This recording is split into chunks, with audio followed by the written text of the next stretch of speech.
Let's check out the Vrabel press conference. Big win for the Rams tonight. Made me eat crow. I talked a lot of shit. I thought the Vikings would get it done. They did not. Sam Donald turned into a fucking pumpkin.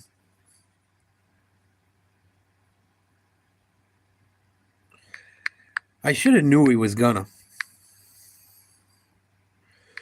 I should have known he was gonna turn into what he turns into.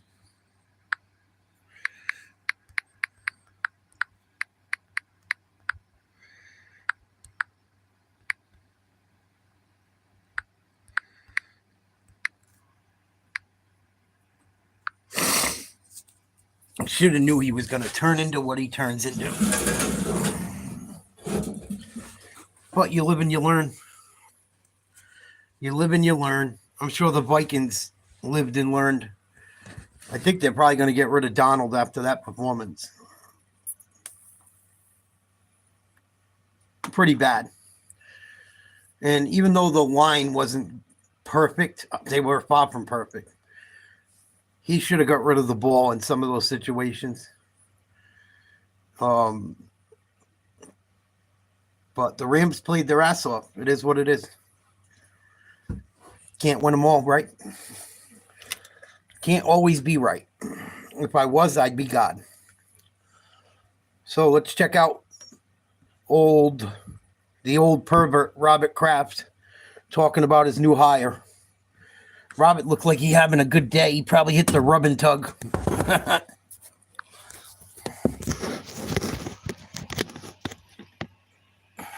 It's the run game. CJ Stroud's been in. Let's get set up. Mute that. Oh, yeah, he just lost a ton of money, William. Ton of money. I don't know if his contract's up. I think it is. He just cost himself so much money. I think you're right. I think his contract is up. What a fucking shame. And he was in trouble. Like, the Vikings line didn't play great, but he should have got rid of the ball in some of those instances. It is what it is. And he became a starter those next 4 years. God damn, there's no volume on this one. I guess I got to find another clip. All right.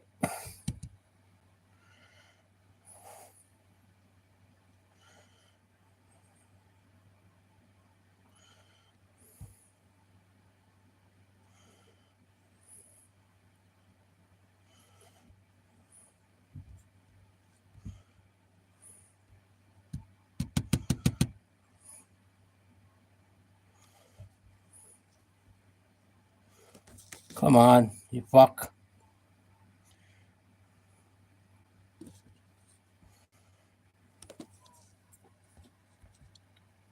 With QuickBooks Solopreneur. Hopefully the volume's good on this one. I want to galvanize our fans. The most winning record. You know, I might remind everyone in fact because he at the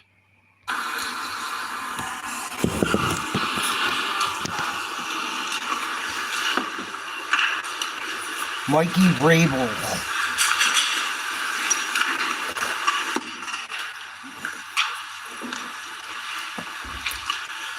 Well, welcome. We were gathered here today. We were gathered here 15 months ago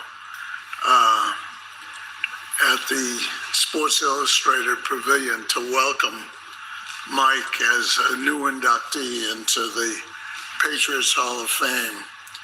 And I'm really proud that 15 months later, we're back here today to invite him and his lovely wife, Jen, to announce as the new head coach of the New England Patriots. I'd like to ask Jen if she'd come up here for a moment.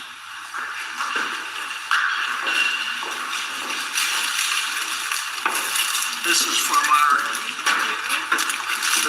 our entire fan base here to tell you how excited we are about you both being here. They didn't do that for Gerard's wife, I don't remember. Oh, here we go with the racist shit. Oh my God. Mike's history with the NFL, it's sort of his experience is what embodies what's great about the NFL. He joined us in 2001 as an unheralded free agent, and he had never started a game. He had been in the league 4 years, and he joined us, and he became a starter those next 4 years, and we were privileged to win 3 Super Bowls in that time. And his impact, because of his work ethic and his competitive drive and his leadership skills, made it very special those 4 years. And those personal characteristics also made it. Vrabel was the man too. Even though he played linebacker, they would use him in sneaky ways. They'd put him in at like tight end or a fullback, and he'd go out and catch passes in big games and shit. Mike Vrabel was a fucking good ball player. He went to Ohio State too. He wasn't some fucking bum. Him a very high-performing coach, which he had started to do 7 years ago after being a linebacker coach at Ohio State for a year. He became a new coach at the Tennessee Titans for 6 years and finished with a winning record. I might remind everyone in this room in 2019, he beat us right here in the playoffs. It was Tommy's last game as a Patriot, and then he went on to Baltimore and beat the Ravens there, who were the #1 seed. That's right. And then in 2021, he finished with the best record in the AFC, 12-5, and it was the #1 season, #1 team.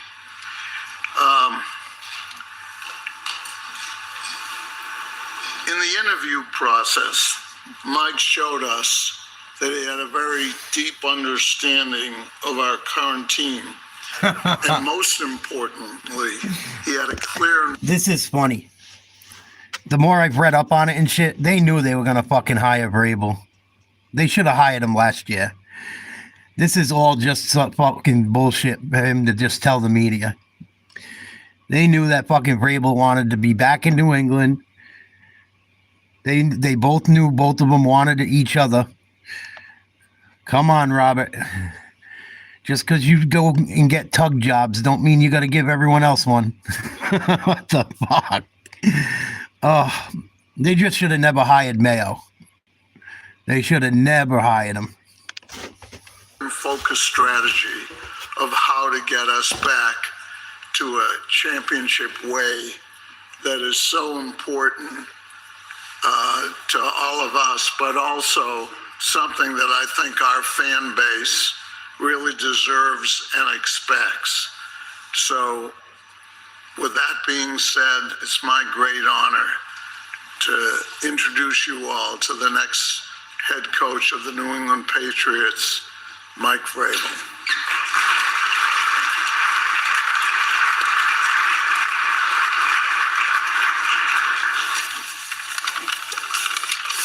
You guys could put your cameras down and clap a little bit. Some of you familiar faces that I remember from back in the day, but that's okay. Thank you, Robert. Oh my God, we got a coach with some personality. Hallelujah. Fucking Belichick had like no personality, a dry humor. Didn't say much.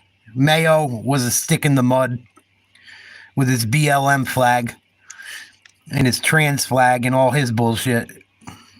I think we might have did all right this time. I'm humbled. I'm grateful. There's a lot of people that have helped me get to this point, and I want to thank them. I want to use this opportunity to thank them in front of you. You'll get to know some of them, most of them. And I want to thank my family. I want to thank Jen, who's been along for this ride for quite a while. Tyler and Carter, who grew up here, who spent time here. Yeah. It probably wasn't the easiest thing to be my son as I was trying to figure this out and figure out the difference between being a dad and being a coach. Go through this interview process. I'm What a guy. always quick to tell people that I'm an only child, and only children are spoiled, which I was. I was an only child of 2 educators, but my dad was a basketball coach and assistant football coach, and he taught me what it was to be tough, to work hard, and to embrace being part of a team and loving being part of a team, and how powerful that can be when you're an only child. Those are probably hard things to understand, but I would tell you that those are things that I've built on, that I believe in, and I want to try to put as many people in this building and around our players that are like that. So I thank them. Obviously, I want to thank Robert and Jonathan and Daniel and the entire Kraft family. Not only for the time that I spent here as a player, but the experience a year and a half ago that Robert mentioned with the Hall of Fame, just the class that they showed myself, my family, my friends, the people that came. You know, I think one of the biggest groups I'd like to thank are the players that have impacted me along the way from Ohio State, that when I didn't know what I was doing, I had no idea. I just tried to figure it out as I went along. To the ones that I had in Houston, to the ones in Tennessee. Robert mentioned that we won 12 games in 2001. We played 91 players, and they all cared about the team immensely. They would do whatever it took for the team to win. And with that, the coaches that have impacted me along the way, my high school football coach, Jerry Reardon. I think I've had a great opportunity to play for, to coach with, and coach for some unbelievable mentors, people that have helped shape me, from John Cooper, Bill Cowher, John Mitchell, Romeo Crennel, Bill Belichick, the multiple coaches that were here, to Luke Fickell, to Urban Meyer, to Bill O'Brien, who held up his end of the bargain. When he asked me to come to the Houston Texans with him, he said, "I'm going to do everything I can to get you ready to be a head coach." He did that, and he's a great friend, and I'm going to support Billy every way I can up the road at Chestnut Hill. So, the assistant coaches that have, held me accountable to leading the team. Sometimes when you're not right, or you need somebody to say, "Hey, there's another way." And I want to thank those coaches, because to be in this situation, you need so many people around you, and you put in place to help the players. I want to thank the teams that were willing to meet with me through this process to give me an opportunity to potentially lead their team.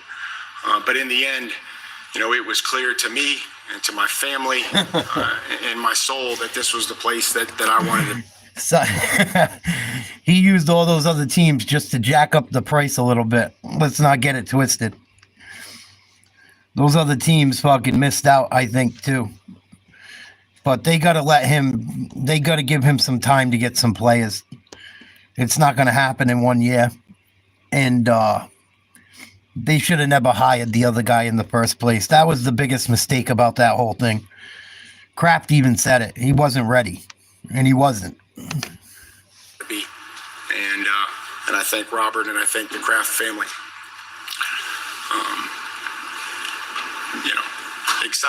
Excited to get to work, excited to meet the people in this building that have made this place special. Find out what they need, find out how I can help them, do their job better, how we can enhance the stuff that we do well, and then find out what the areas of focus are, and get to work. I want to galvanize our football team. I want to galvanize this building. I want to galvanize our fans. And the most important thing are the players. There's some of them right here. I want to provide a program that provides their ownership, but also their accountability of each other. and one that they'll be proud to be a part of and that they're going to fight for. You guys are going to ask me questions about culture, which I'll be happy to talk about and discuss. One thing I've realized about culture is that you can find out what your culture looks like when your family, your business, or your team is at its low point. It's not when you're winning Super Bowls, or it's not when you're 7-1 or 10-1, because then everybody's waving towels and everybody's happy and they're excited to come to work. But when you get hit in the mouth or you're down or the chips are against you, then you can take a snapshot of what your company or your team looks like, and then you'll find out what kind of culture you have. But that culture is going to be built on winning, a competitive spirit throughout our roster, throughout our players, and throughout our coaches and our staff, and the ability to put the team first and care about somebody other than yourself. And I think so, I'm excited to do that. I'm excited to get to work. But everything and everyone in this building is going to understand and believe that their job is critically important for our success. And it's going to be, how can I help you in order to help the players? Our players will respect and they will appreciate and they will be grateful for the opportunity that they have here and the people that work in this building. Some very familiar faces that I can't wait to reconnect and to work and figure out how we help these players and this football team. And we're going to earn the right to be here every day.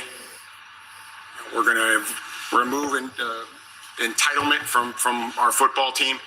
We're gonna get everything that we've earned from the head coach to the position coaches, all the way down to the players. And we're gonna earn the right to be here every single day.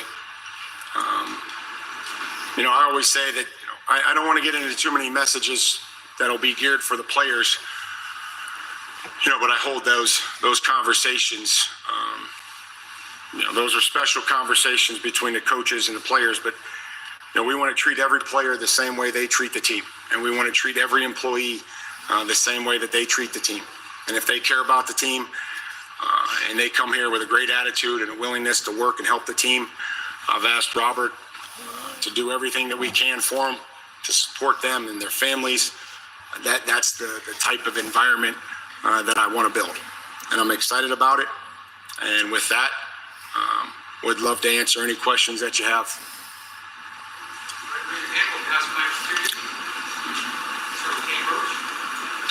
Hi, Mike. Hey, buddy. Welcome back. Thanks. Just a thought on everything. Jack, you think you're funny. I know what your fucking name says, number one. Number two, Mac Jones hasn't played here in fucking a year, you jerk off. You guys all think you're so fucking funny. Thing you've said kind of wrapped in your career as a player here. You said this was a special place as a coach now. How would you describe what kind of players you want to wear a Patriot uniform to help you win as an organization? Elliot's going to laugh. I'm going to say good ones. That's just an inside joke between him and I already just over the weekend and through the interview process. But, we're going to ask our players to just do a few things. One is to put the team first, to know what to do, and play fast and aggressive. So that's the vision for the type of player. Winners come in all shapes and sizes. Right? We're going to have leaders. Leaders are going to identify themselves. I know that our staff and our ability to create winners and competitors are probably easier than it is to create leaders. And the leaders are going to identify themselves. The leaders are going to ones that define the culture.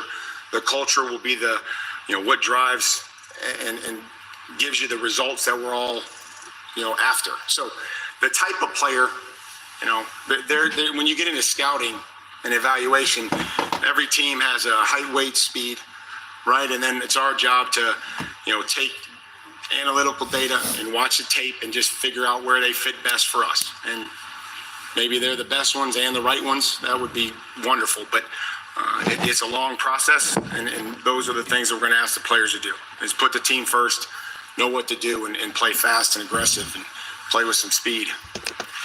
Barry, you talk a lot of shit. Who's your team? You talk shit about every team all night long. Who do you like? And how old are you? I'd love to know. Mike, congratulations. Thank you. You lived through the collaborative process, especially at the end in Tennessee. I'm curious how you view that, and do you have roster control over the draft here with the Patriots?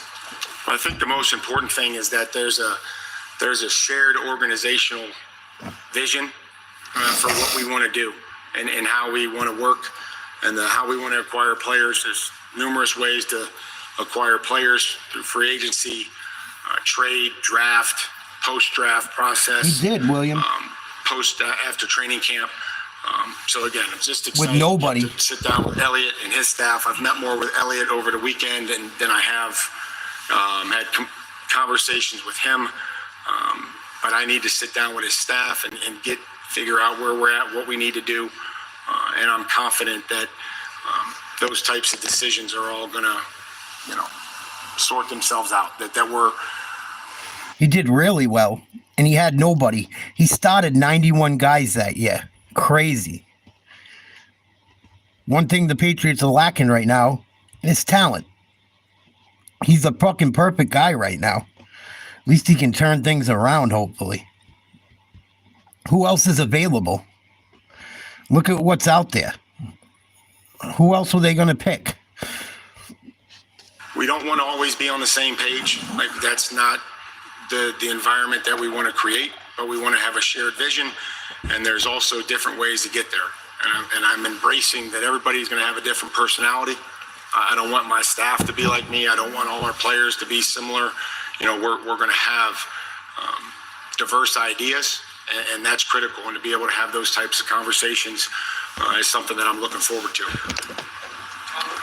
He finished first in the AFC with Tennessee, and he had fucking Tannehill as his starting quarterback. And Derrick Henry, don't get me wrong, but Tannehill had a great year. The only year he really had a good year in his career. You don't think that had something to do with Vrabel? Hey, Mike. Hi, Tommy. What is your plan for offensive and defensive coordinators? Is that solidified already? And if not, what's the process? No, that's far from solidified. We want to put the best talented coaches in front of our players. When they stand in front of these players, I want the players to embrace what every coach is teaching. And I will tell you this, as long as I'm the head coach here, our coaches will have 3 simple jobs. And they sound simple, and they're probably not as simple as we want to make them be, but they want to teach, they want to develop, and they want to inspire our players by making a connection. We're going to make strong connections with our players, so that we can coach them and we can push them.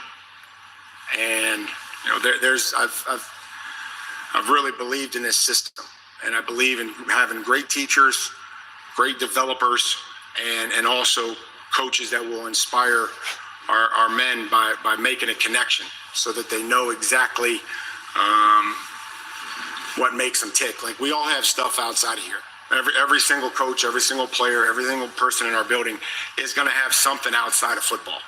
With their family, mentally, physically, they're all going to deal with something. It's going to look different, and it's going to smell different, but it's something. And we got to deal with it, and we got to, when they come in the building, do everything that we can to help them do their jobs. And I do feel the shared experiences that I've had as a player, one that, as Robert mentioned, didn't start a game for 4 years and made the roster because of special teams and occasionally playing on third down and backing up and being a backup at more than one position, to a free agent that took an opportunity to come here and started for the next 10 years of his career, to being a veteran player who was expected to produce at a high level, to one that, as he got older, was traded to another team that then had to start over, had to act as a coach. So I feel like that every player that sits in that meeting room, I can at some point in my career relate to and have a conversation about. What team, people are funny. What team wouldn't fall off without Tom Brady? What team wouldn't fucking not be as good with Tom Brady, El Kukui? Like, you're saying obvious things. Like, no shit. What, you thought they were going to win a championship without him? Come on. It's going to take a little while. You guys are fucking... some of the people that make comments that got to get their fucking head checked. Oh, they fell off since Tom Brady. No shit. Fucking Brady won six Super Bowls. Most ever. No shit, Sherlock. Here, Mike. Hi, Mike. Hey, Mike, what's your philosophy when it comes to developing a young quarterback, and how do you plan on helping Drake May reach his potential? yeah, put great people around him. You know, we have to. You know, I would say that my involvement will be as it relates to game management and situational awareness and where we are on the football field and trying to develop him as a leader of the offense. And when a quarterback, you know, when they call the play, like you want to say like everybody's going to believe that it's going to score a touchdown, like with that type of Fucking idiot. on how everything is going to operate. And you know, Drake is going to be his own person, but I'm going to give him some things that I feel like are necessary to help us win football games. We have to be a very efficient passing football team, right? And when you look at statistically of what wins in the National Football League, our ability to affect the other team's quarterback and our ability to provide for an efficient quarterback and passing game is a high contributor to success. And there's a lot of ways to do that, you know, by protecting the middle of the pocket and, you know, all those things that we're going to talk about as we move forward. But how we protect the football, how we're aggressive but not reckless, you know, understanding where we are in the game and the situational awareness that I feel like I've developed over 6 years and in my past year in Cleveland. And I'd be remiss if I didn't thank the Cleveland Browns organization for the opportunity that they provided me last year with Jimmy and Dee Haslam, and then Andrew Berry and Kevin Stefanski and all those coaches and players that allowed me to spend some time with them last year. Mike, welcome. Hey. It's been reported that you'd like to bring Ryan Cowden, who you have a relationship with, to New England here to help with the front office. Is that something you plan on doing, or is there somebody else that you might bring to the front office to help in that role? Yeah, Elliot and I will have conversations, and as it relates to the staff, like nothing has been finalized, nothing's been determined. You know, as with any staff, there's going to be turnover. There's going to be new coaches and new faces. Some that I will have history with, and some that I won't. And that's what the interview process is. And that's what we're going to do, as Tom mentioned about with the coordinators, and you know, being able to you know, sit down with a bunch of coaches and be able to get the best and the right fit around our players. I think he's going to bring Josh McDaniel back as offensive coordinator too, which I think is going to help Drake May a lot. Drake May looked pretty good for having nobody this year. And I think the way McDaniels will run the offense will help them at least move the ball. Because one thing about most of his offense, it's quick. The ball's out of their hands quick. So Drake May won't have to worry about taking big hits or throwing so many bombs. And I think that's going to help him a lot. I'd be surprised if Josh McDaniel isn't named offense coordinator of the Patriots again in the next day or two. Be really surprised. Mike, right here. Congratulations. Thanks. I know when you were inducted into the Patriots Hall of Fame, you said that this place is special. You've been to a lot of places. This one's special. What is it that makes it so special for you? Well, I mean, the history of winning and the championships, and you know, I would like to thank the teammates that I had here in the 8 years that I was here, and the teammates that I had in Pittsburgh, and the younger players in Kansas City that I learned stuff from. But that's what I mean. The people, the history, and not that the banners that hang in our stadium, they're not going to help us win, but I think it's a great reminder of what it takes to win and the type of people that you have to have in the organization, the selflessness, the work and the sacrifice that you have to make. So to me, those are great reminders of what it takes. Just because those banners hang, that's not going to give us an advantage on the field. Nope. But it's going to give us a blueprint on how hard we need to work and the things that we need to do to be successful. I'm surprised they didn't let you go first, Karen. They didn't let me. I would have let you go first. Thank you, Mike. You're welcome. Congratulations. I was wondering if you have yet had a conversation with Drake May, and also what your impressions were of his rookie season, watching from afar. Yeah, I was talking about it during the last game, but he said the only way he would coach was if both of his kids were on his team. So I don't know how they make that happen. But yeah, we were talking about it earlier. Karen, I'm smiling, Karen, because I know I look a lot older than I did when I played here, and Karen looks exactly the same way she did when she stood in front of me in the locker room. That's amazing, Karen. Thank you. Whatever you're on, I need some of that. I need it. Yes, I've had conversations with players on our team, and who that's been with. That I'm going to try to do the next couple days, try to reach out to every player and the ones that are here rehabbing, and that come through here, and the ones that I'll call and talk and ask what I can do to help and where they're at in their off season, and how we move forward. Everybody got here and will get here through a different avenue, right? Maybe we drafted them, maybe we signed them as a free agent, maybe we will sign them as a free agent. But none of that will matter. None of that will matter how we got here. The only thing that's going to matter is what we do when we're here. And that's the most important thing that I can tell them, is that everybody in my eyes is starting over, and they will prove to us and to this team that their impact that they'll make. And we're going to give those players an opportunity, whether we all have to be ready to take advantage of our opportunities. Some people get more opportunities, some people get less, but we're all guaranteed an opportunity, and will you take advantage of it when it comes? Hi, Mike. Hey. Congratulations. Thank you. In the wake of your success at Tennessee, you referenced the experience you had last year at Cleveland. How did that help you evolve as a coach? How are you a different coach today than you were at the end of 23? One, I realized that I missed it. With everything that I had in my soul, that I missed having the opportunity to lead, to help put a team together, a staff together, that I missed that. But I also embraced helping out the players and the younger players that allowed me more time to try to develop younger players that were on the practice squad, whether that be with the tight ends or the offensive line.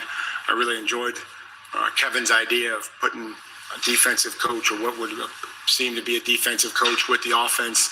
I'm sure if you ask people in Tennessee, they would think that I was probably the third or fourth offensive line coach, as much time as I spent in there. But I know how important it is to a football team and to an offense. And so really enjoyed getting to know those players and teaching them and helping the staff, helping the young coaches.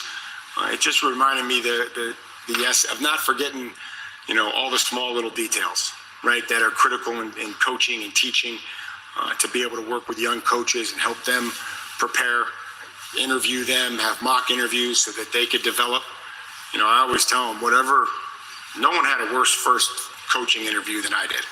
And I think that's documented, but it was with Urban Meyer at Ohio State, and it was guaranteed to be the worst interview that anybody's ever had. And I got another opportunity 8 hours later,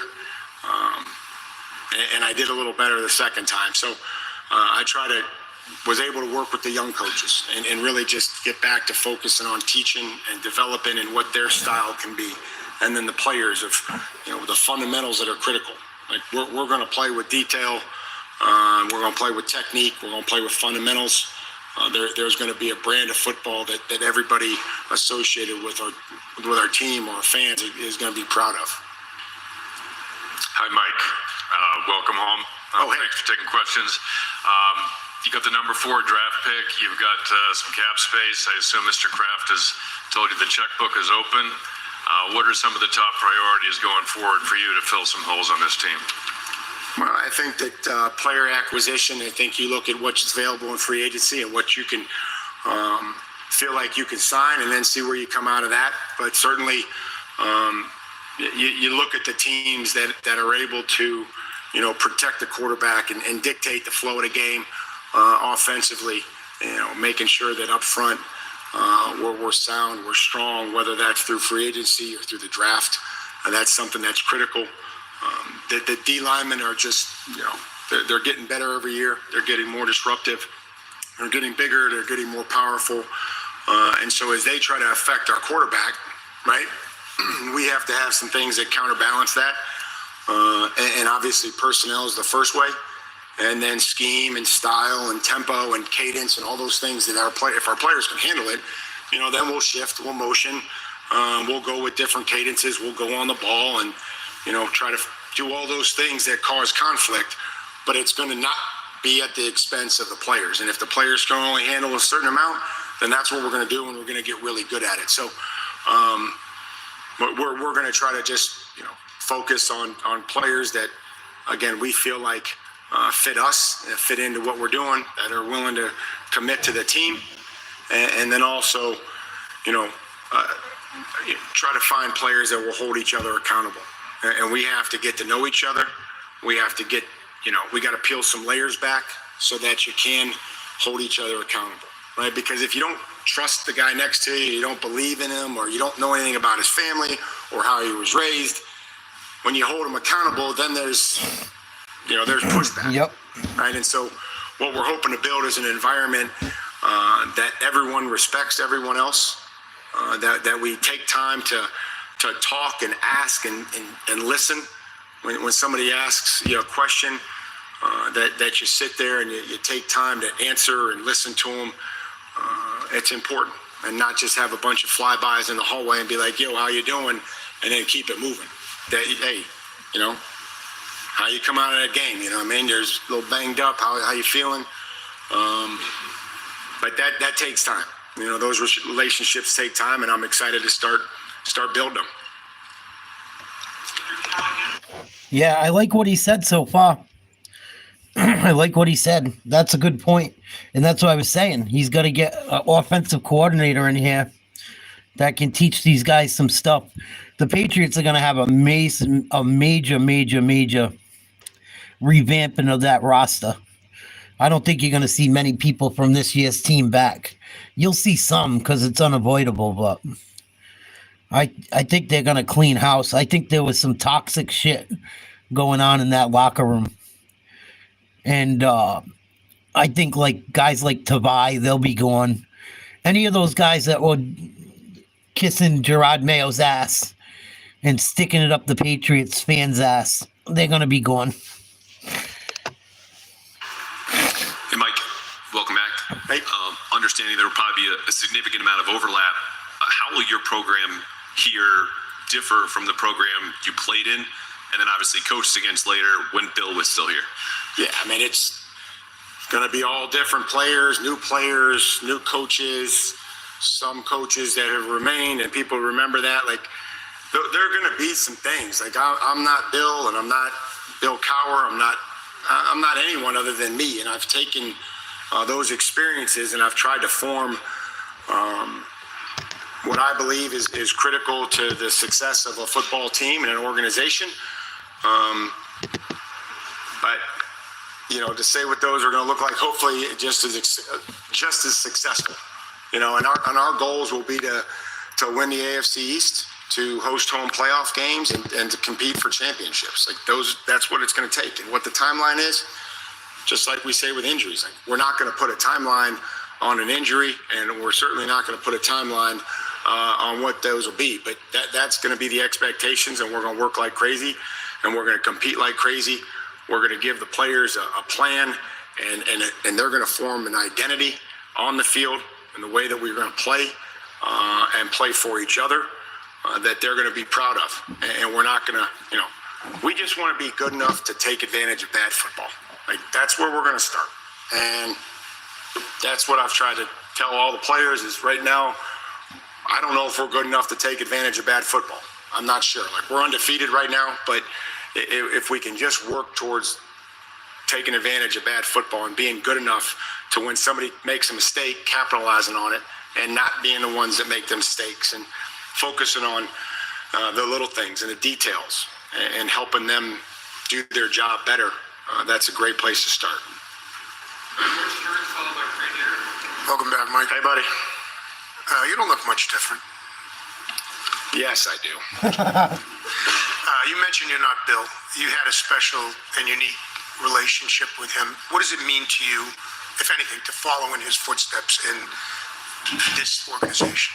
Well, yeah, I mean, I think it is unique, obviously. Like, let's just be real for a minute and just say, having played for him and, having a competing against him, and then also having a friendship with Bill right along the way, I think it's special, it's unique having played here, knowing Bill, but again, we have to focus on things that are going to help us win now, help our players, and like I said, galvanize the building and the team and our fan base. So I think that there's also things I'm going to try to explain to the players that there's things that are interesting and there are things that are important. I think me having played for Bill is interesting. I just don't know if it's important to helping our players. Kyle Duggar has always been pretty solid. He's never been like the greatest player. He hasn't been the worst. If he returns, he returns. He's been here a long time. Welcome and congratulations. Thanks. You were the hottest name on the coaching cycle this time around. Presumably you had your pick of jobs. So personally, professionally, what really separated this choice among the others? Well, I think that the ability to have open dialogue with Robert and Jonathan was something that was critical. Elliot and his staff, obviously, what I believe and what everybody else believes is a young, dynamic quarterback.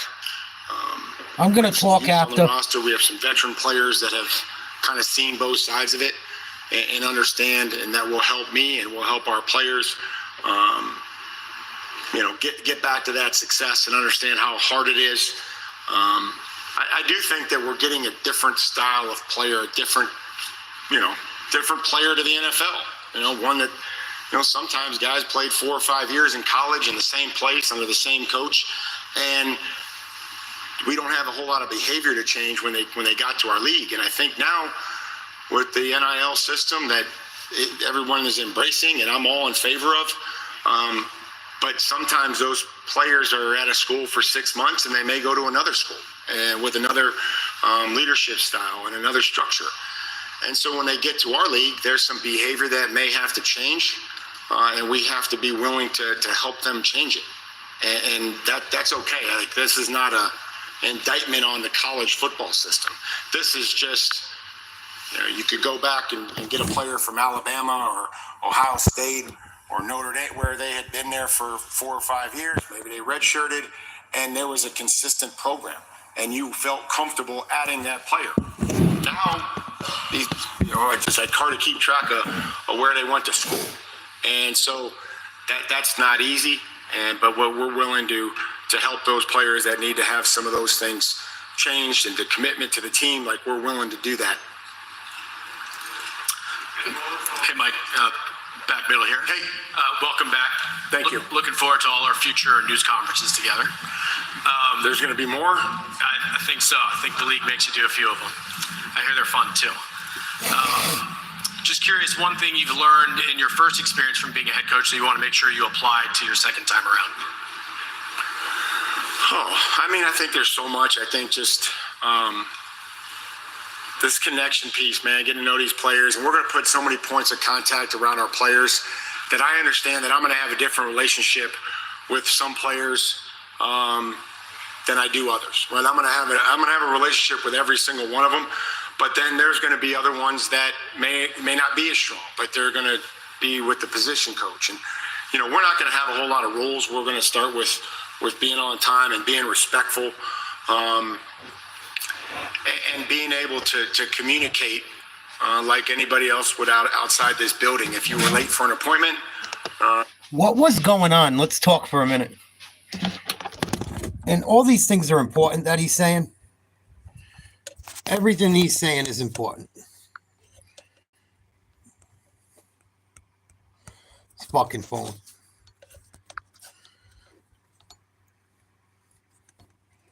Everything he's saying is important. What happened this year in that locker room? For him to mention all this, like, we're going to start with being on time and respecting each other. What happened this year in New England's locker room for that to be the two rules you start out with? That's like common courtesy every person should fucking know. You're on time and you don't treat people like shit. Yeah, he is, Jet. That's what it sounds like to me.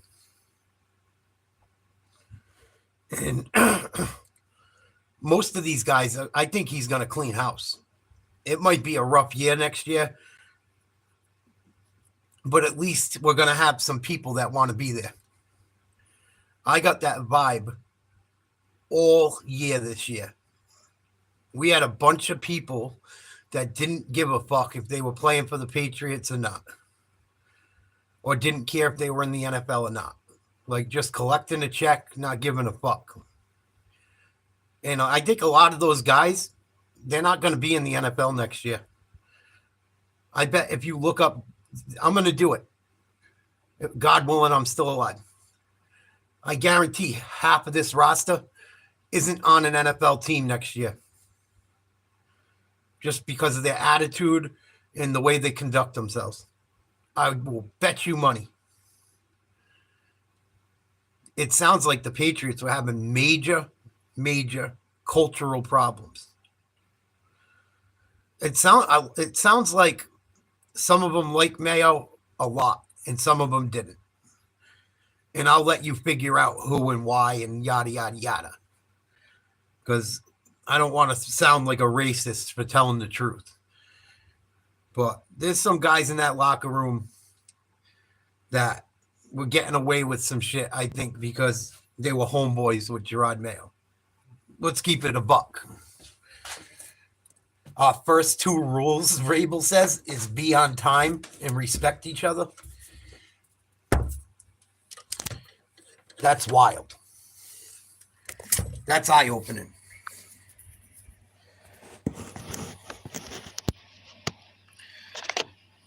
If you had something going on that we're going to have people that are around the players for them to be able to trust and say, hey, yeah, I've got this going on.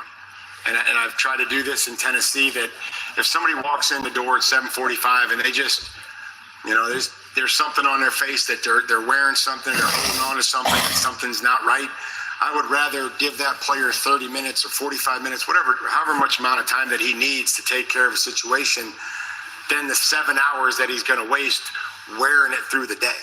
And I want to provide as many points of contact with the players so that they feel comfortable. And if that's coming to me, great. If that's coming to Elliot, great. If that's coming to our strength coach, or that's coming to our position coach, whoever that may be, I want them to have as many relationships in the building that they feel comfortable saying that, something's not right, or I need to communicate, or I'm going to be 15 minutes late, whatever it is. So I think that that's critical, that we teach them some of those things, that, there's more people that they impact than just themselves. Final question. Mike, congratulations. Thank you. You said at the beginning of the press conference, you knew in your soul this was the place to be. Did you ever envision yourself or dream about this moment here when you were a player, or even when you came back for the Hall of Fame induction? Did you ever dream about standing up here as the head coach of the Patriots? Yeah, I mean, I think, probably more so when I started my coaching career. Like, I think it was important for me to go somewhere else, to start another coaching journey. The opportunity at one point was probably presented itself to be here coaching, but I felt like it was important to forge my own path somewhere else. And if all those experiences led me back here at the right time and the right opportunity, then that was going to be what was meant to be. And so, but not coaching, not coaching the Tennessee Titans. That was never something that, took my time. But I think that when I started my coaching career, I said, man, let's go and let's see where we can go and take this and work with other people. And, if the time's right to go back, then there'll be right time. Mike, congratulations. Thanks, Mike. How would you describe what type of offense you want to run, and how does that tie to the traits that you'll be looking for in a play caller? Yeah, I think that the offense, again, we mentioned things like aggressive but not reckless, right? We have to be able to take chances. How do we create X plays without just, having to throw the ball down the field 50 yards and just sit there taking shots, right? The creativity, we want to be, I would say, versatile enough if the players can handle it, right? I want to, you look at zone scheme in the run game, being able to run, gap scheme to things that the defense may do. Be under center, be in the gun, but it's also important to understand, everybody has access to this and everybody has some experience with different types of offense, but it's what the players can get good at. How much can you reasonably do? You don't want to dabble in things and say, we're going to dabble in RPOs when the quarterback, that's not a strength of his. And then being able to read and pull the ball and throw. I mean, there's so much nickel pressure, right? How do you want to handle nickel pressure, right? All these answers and different things that defenses are doing, more split safety defenses, more simulated pressures, more disguised cover two, right? And then, being able to go on the ball and try to be able to use an offense that goes on the ball at times. And shit, that's more football X's and O's in 40-minute press conference than I heard all year from Gerard Mayo or anyone on this team. Fucking nuts.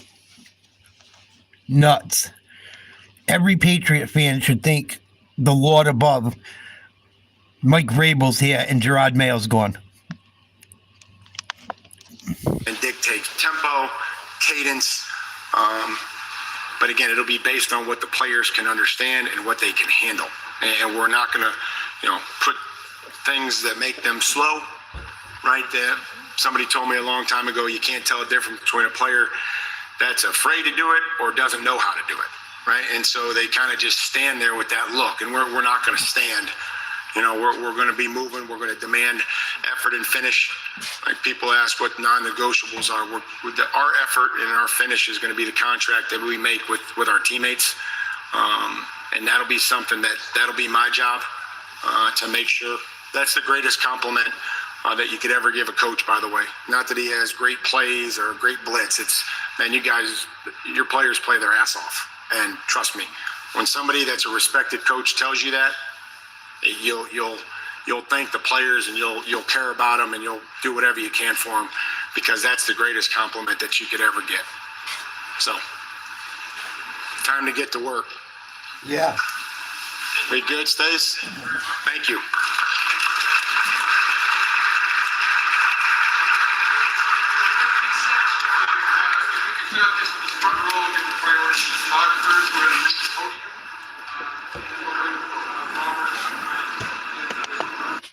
Well, I feel a lot better than I did after the last game of the year, even though we lost the number 1 overall pick. I feel much better of the future of the Patriots. You got to go too.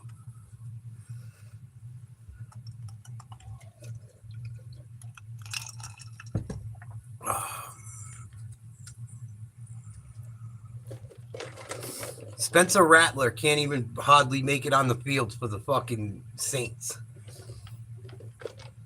Spencer Rattler's been nothing but a diva since college. I'm all set with Spencer Rattler. All fucking set.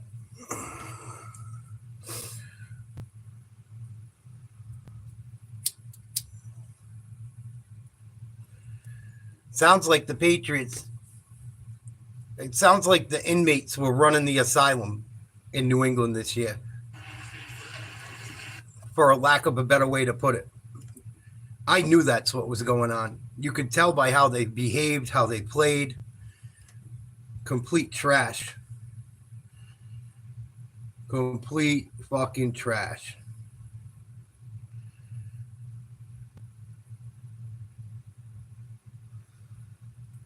I don't know if he took shots at them. I think he's just telling the guys, look, we're not fucking around anymore. We're not playing your little baby games and your little games where you think you're more important than the team and you're going to be late.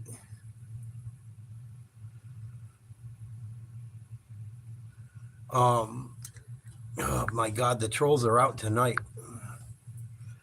We're not going to play your stupid little games. You don't show up on time. You don't respect people. You're fucking gone.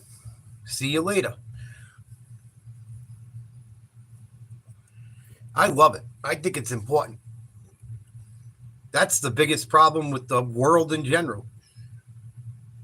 And look, it's even happening in fucking, these guys are making millions of dollars acting like assholes. It's wild. I think it's wild. You're going to throw millions of dollars away because you can't show up on time? Or you're too cool for school? Fucking nuts. And it's going to get worse. That's why he's saying it first thing. Because with all these NIL deals and these guys are making a ton of money in college, they're coming into the NFL with big egos already. They're already paid. Absolutely. Absolutely beats bagging groceries. But I'm just saying, they act like assholes and think they can get away with it. And he's not going to have it. If he can help it. There's going to be a lot of people getting pink slips in New England. A lot of people.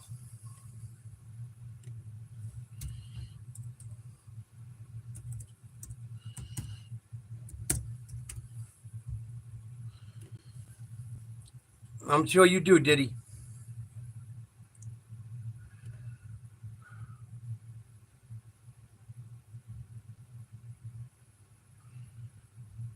Breaking news. Deion Sanders to Dallas. Mike McCarthy out.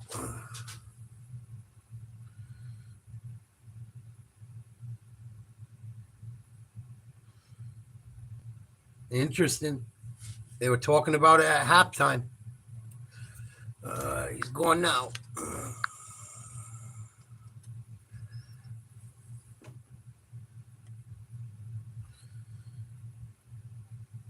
But he said he wouldn't coach unless he could. He wouldn't coach unless he could have his kids on his team. He talked about it like 4 days ago.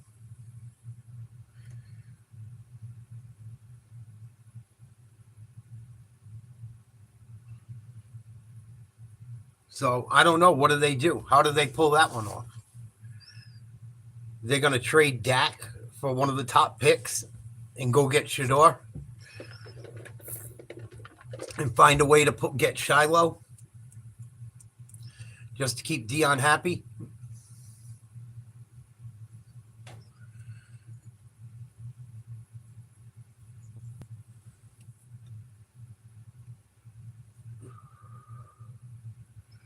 And is that really good? Like, I don't know. Is it going to work in the NFL?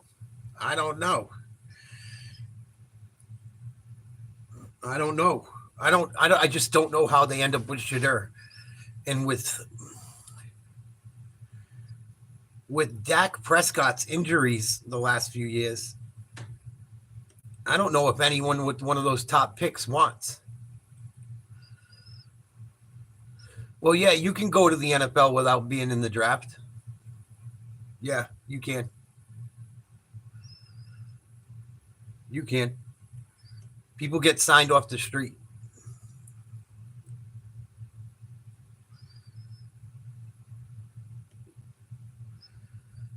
I want to hear about this a little bit.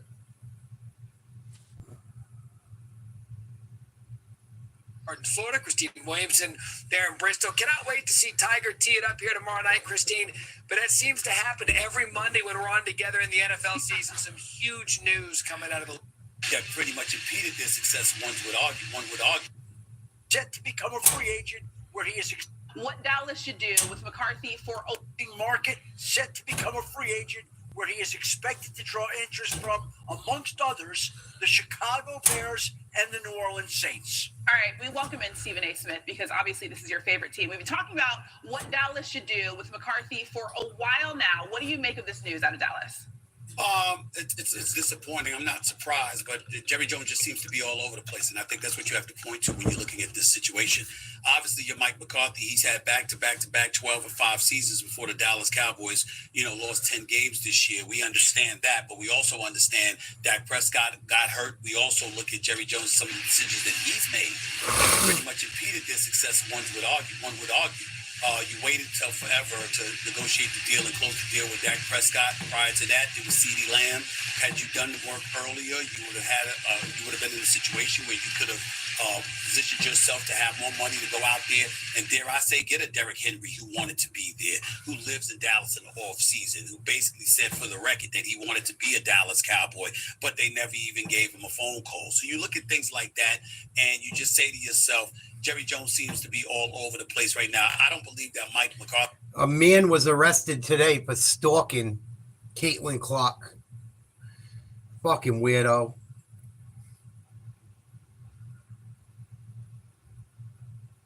Yeah, I don't know how he's going to pull it off yet. Jerry Jones is crazy enough to do it. Like, he'll go trade whoever he's got to trade just to make Dion happy. Oh, he'll do it. Because it's going to make him so much money. Dion, it's the perfect fit for Dion. He can do what he wants down there pretty much. I just don't know if it goes well. I don't know. It's going to go one of two ways. It's going to go really good or it's going to go terribly wrong. But we haven't seen Dion have major talent. The Cowboys aren't like terrible. They're just like poorly led. I guarantee half of the Cowboys' problems are the same problems in New England this year. And I don't know if Shiloh's an NFL player. As far as playing safety. He could probably play special teams. So, I mean, he could get picked up and be on the fucking practice squad and dress on Sundays when they need him. But I just don't know how they're going to have to get rid of fucking Dak. Where's Dak going to go? Cleveland? Or the Titans? I don't think that they're worried about that shit. I don't think they're interested. I think Dak Prescott's he's had a lot of health problems, and now he's got to overcome another one. And then there's always the risk of him getting hurt again. So. He is the greatest coach in the world, but he is a Super Bowl champion.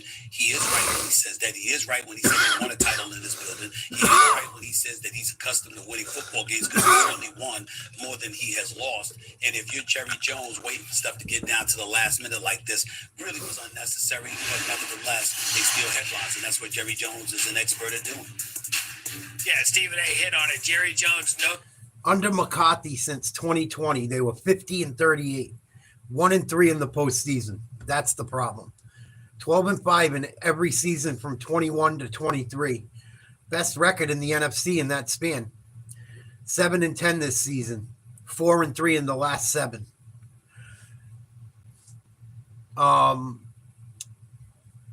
I think he's underachieved, and it is what it is. Knows what it's like to market this Dallas Cowboys franchise into the preeminent franchise in all of American sports. And Adam Schefter, here's what's interesting as you look at the timeline under Mike McCarthy. Stephen A. said he took this right up into the last minute, which he did. But he also denied permission from McCarthy to talk to the Chicago Bears just a couple of days after he said he was going to let McCarthy, quote, go talk. So why did he make that decision to not let him speak with the Bears if, in fact, we were going to end up where we ended up this afternoon? Well, Matt, what I would say is the timing of all this is peculiar in a number of ways. Number one, they denied Mike McCarthy the permission to talk to the Chicago Bears. Now, Mike McCarthy can go speak to the Chicago Bears this week, so it really is a non-factor with him. But take a look at the timing of what Tyson Fury retires. We knew that was coming. Because now there is a window to be able to talk to Lions offensive coordinator Ben Johnson, Lions defensive coordinator Aaron Glenn, Chiefs offensive coordinator Matt Nagy, Chiefs defensive coordinator Steve Spagnuolo. If you wanted to talk to any of those 4 coaches, the time to do it was last week. Now, the Cowboys cannot even speak to them until after their season ends. If Another either retard. one of those teams were to advance to the Super Bowl, the soonest the Cowboys could talk to any of them would be February 10th. So essentially, they limited themselves there. Mike Vrabel gets a job in New England. Bill Belichick's in North Carolina. So there are any number of coaching candidates that by the timing of the Dallas decision, the Cowboys could not consider or could not speak with. So Mike McCarthy will be fine with the Chicago Bears or the New Orleans Saints, 2 teams that are expected to be interested in his services. But the Dallas Cowboys, with their timing, essentially put themselves at something of a disadvantage, and now they're playing catch-up with the rest of the teams that have openings. Stephen A., I think that's one of the biggest questions, because the conversation that we had last week was the fact that Mike McCarthy wasn't able to talk to the Bears, and we thought that was doing him a disservice. Now, Adam obviously laying out all the ways that Jerry Jones has put his team in a vicarious position. What do you make of what he's doing? Slippage on the part of Jerry Jones. There's no other way to slice it. I'm not going to go as far as the kind of slippage that we saw from President Biden. He's playing games with people. Jerry Jones didn't know if he was going to fire him or not, my ass.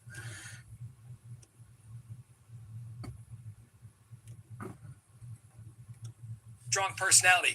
They brought in Wade Phillips, the guy that is quiet, kind of just goes about his way because the And then Jason Garrett. Parcells, and then We could run the ball. We could run the ball more. We're throwing the ball entirely too much. We're endangering Dak Prescott. He should go. Let me call the plays. Jerry Jones obliges. He capitulates to that. What does Mike McCarthy do? Same damn thing Kellen Moore did. You see, this is the kind of stuff that you got to pay attention to as well. You can't ignore that. Kellen Moore's out there again. You bring up Dan Quinn, and he left. I get all of that. But in the end, you either need a personality that ain't affected by... Sounds like Dion might be heading to Dallas. I'm going through the big D and don't mean Dallas. I can't believe what the judge had to tell us. I got the key and she got the palace. Dion's going to the big D. He's going back to Dallas.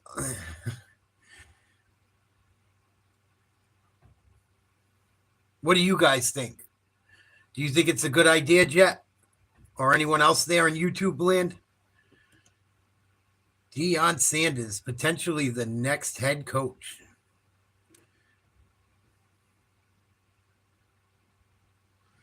And they keep saying Bill Belichick, too. His name keeps being brought back up. I can't believe someone wouldn't grab Belichick. Him going to the college is crazy.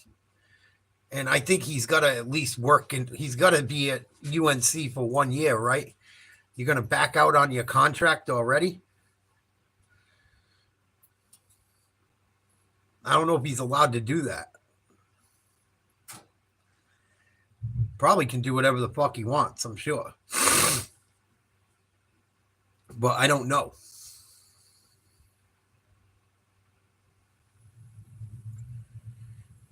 Going to be an interesting off season. Sam Donald cost himself a ton of money today. Ton of money. He was going to get a contract and a half if they won that game. Crazy. Rams ain't fucking around. Going to be, I think they're going to give the Philly a tough game. Shame on me for not giving the Rams enough credit tonight. I was wrong.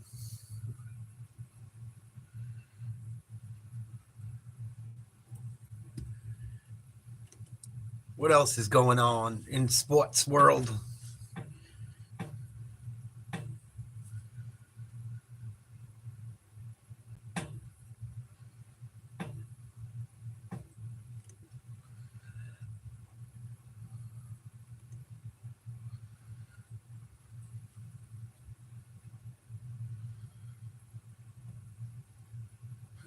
Justin Herbert, too. He had a horrible game this weekend.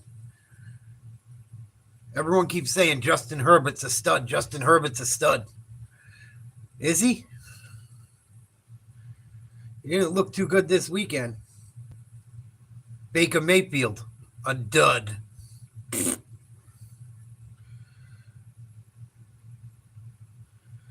There's so many. It's like there's a lot of friggin' lot of inconsistent players in the NFL and a lot of inconsistent teams.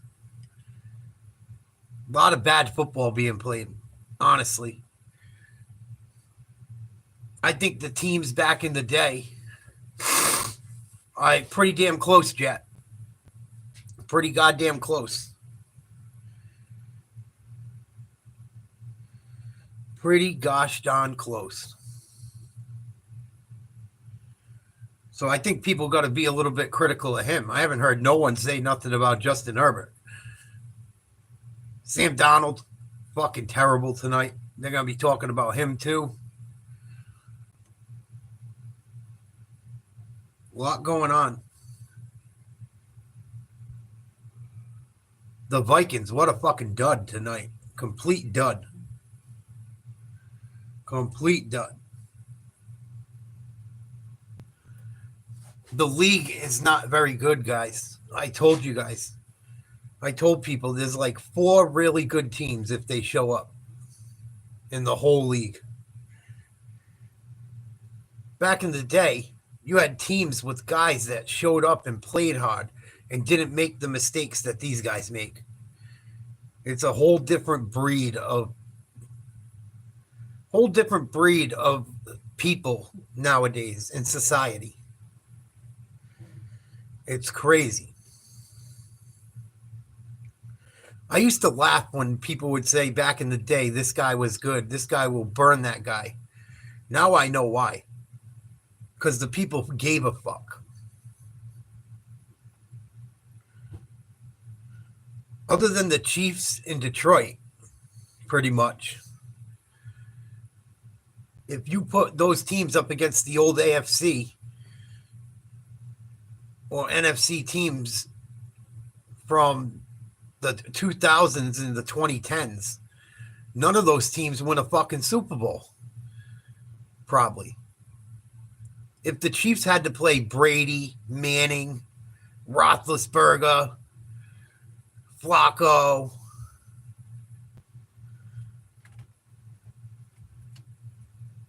they'd probably fucking lose. Same thing on the other side. It's like you're just watching things decay. Like, right, think about it. Where would the Chiefs finish if they played in the old AFC? When the Colts were good. When the Pats were good. When the Ravens and Steelers were really good.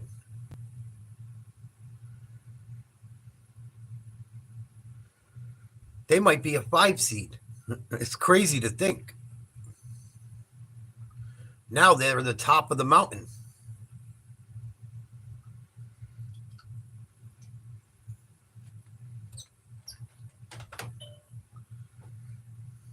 It's just wild to look at.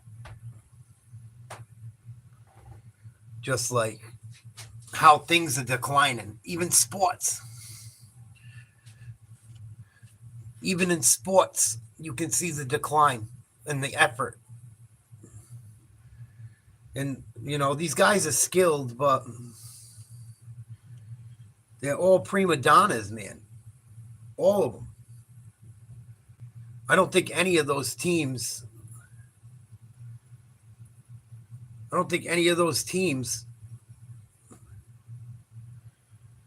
lose to any of these teams nowadays.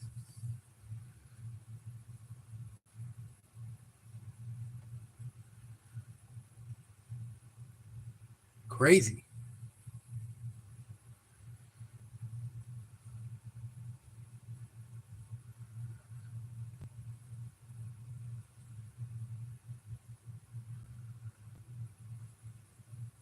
Jordan Love, another one. Gets paid all this money. Doesn't do a fucking thing. Garbage. That's what I'm saying. Then you look at the Patriots defense. The Colts defense was good through some of those years. Ravens and Steelers defense, scary. And you watch these guys now, what they go up against, it's a fucking joke. They get a holding penalty every fucking play. And they don't even got to block anyone like they used to have to deal with back then. The whole game is geared towards the offense. And some of these teams still can't score points. It's ugly. It's ugly, man. Crazy. Bob Sanders. It's why I haven't. This is the first year I watched the NFL and pretty much since Brady left New England, where I like really watched this year. I'm not impressed. No, I don't think so, Juice Man. I really don't.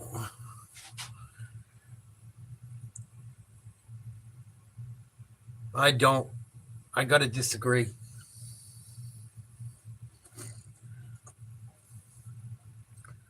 The Steelers had some amazing defenses. So did New England. So did the Ravens.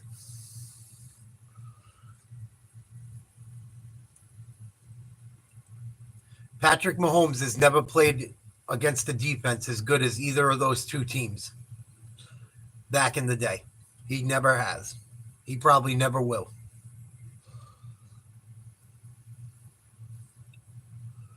It wasn't just Palomalu.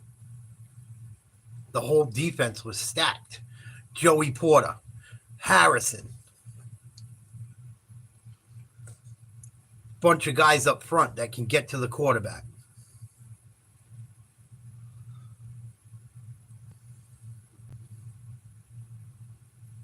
Ryan Clark. They had more guys too. I just can't think off the top of my head. It's been so long. But those teams, if those teams were playing in the playoffs this year, I don't think that the Chiefs are a top 4 seed. I don't.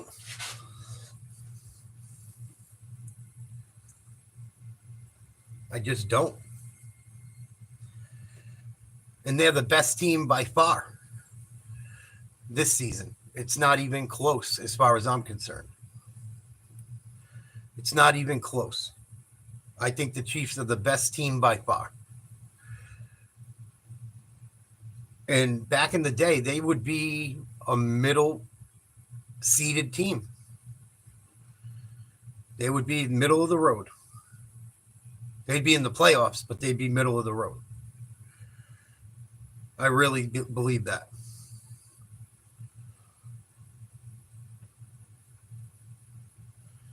So even though we lost some games this weekend, I still got Philly winning against the Rams.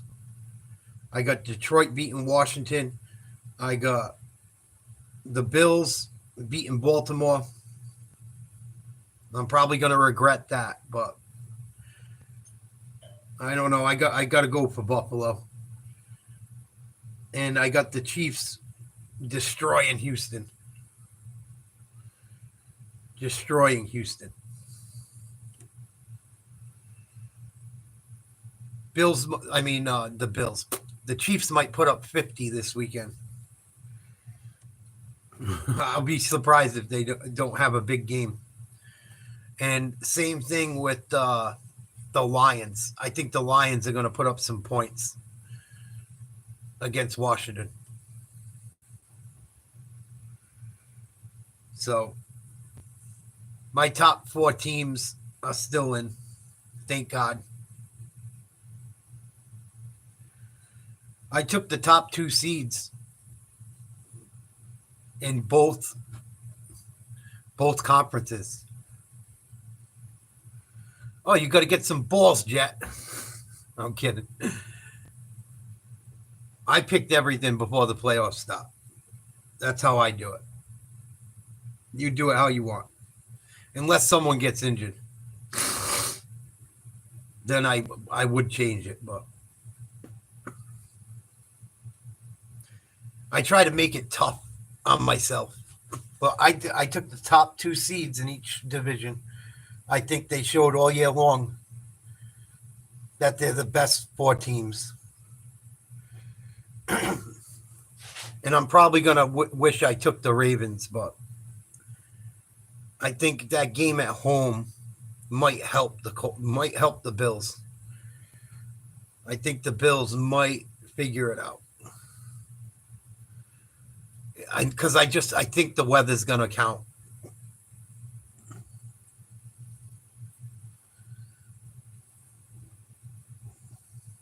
I think there's going to be some shitty weather, and I think it's going to and the fans are going to go crazy, and it's going to fuck up things for the Ravens. And I don't even know if Zay Flowers is coming back.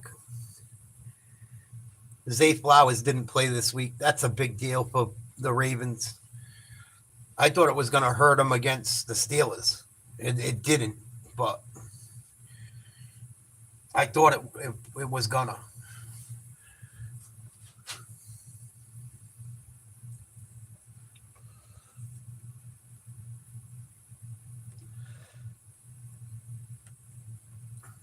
And I try to pick some upsets too.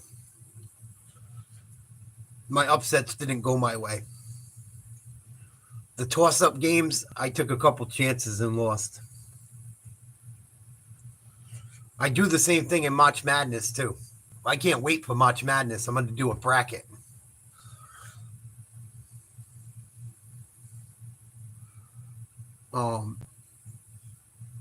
But you got to take some chances, right? When you do shit like that, picking teams and picking games. But I think if the weather's bad, I really think the Bills will figure it out. Because Buffalo is just no joke. It's just a tough place to play. It's going to be loud. It's definitely most likely going to be cold. I hope they get the snowstorm from hell. And that could really help Baltimore in some ways, but I think it will help Buffalo more. Buffalo's used to it. They practice up in that shit all the time. They're in the cold all the time. Buffalo cold is different than Baltimore cold. If the weather's bad. It gets cold. Cold. Same thing up in New England. If it's a really shitty, fucking windy, snowy day, it's fucking awful up here. It's not fun.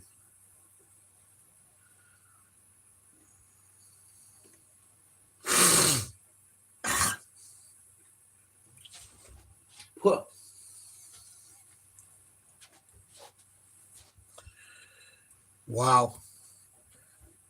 I know it's so weird. All the good. We're getting old, man. We're getting old. It's sad. It's kind of sad. Probably, Jet. Probably they probably designed it to be loud and shit. New England did that when they designed Gillette. When they designed Gillette Stadium, they set it up so like New England would have all the advantages. They did. They researched all that shit. They did it in Seattle too. When they designed the stadium in Seattle, they designed the stadium in a way to maximize how loud it would be. I know Seattle hasn't been as good as they used to be. That place used to rock. Talk about a crazy place to play. That place would shake. I'll never forget watching the playoff game against the Rams. And Marshawn broke that big run. Dude, that place went berserk. Berserk.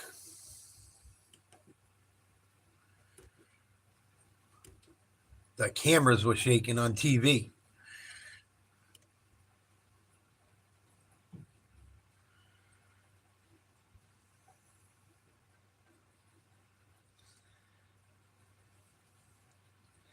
I think Sam Donald's gone too. I think Sam Donald is all done with the Vikings. I don't think you'll see him back. They were saying he's coming back no matter what. I don't know. I don't know.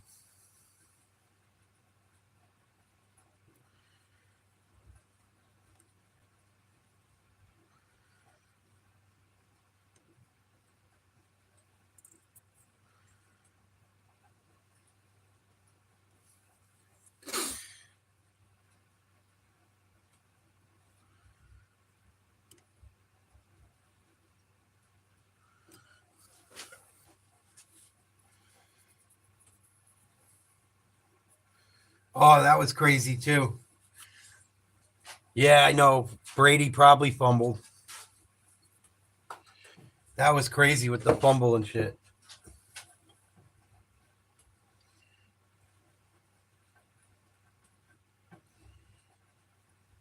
Did it, Jet? I didn't know that.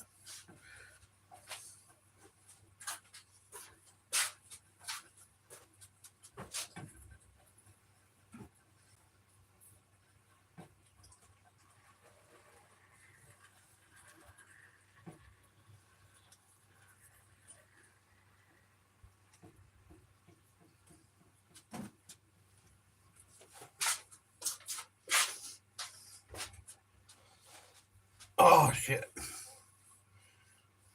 What do we got for sports tomorrow night? Anything? Some NBA?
Yeah, I think he's all done, brother.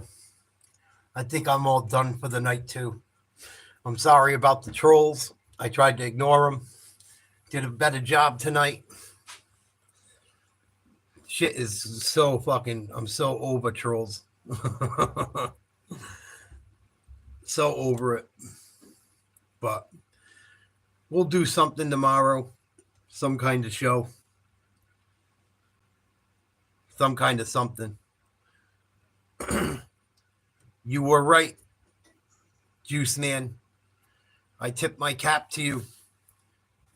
Your Rams beat the Vikings. You were right and I was wrong. You guys have a great week. I'll be streaming it during the week as always. I'll see you guys tomorrow probably. Peace.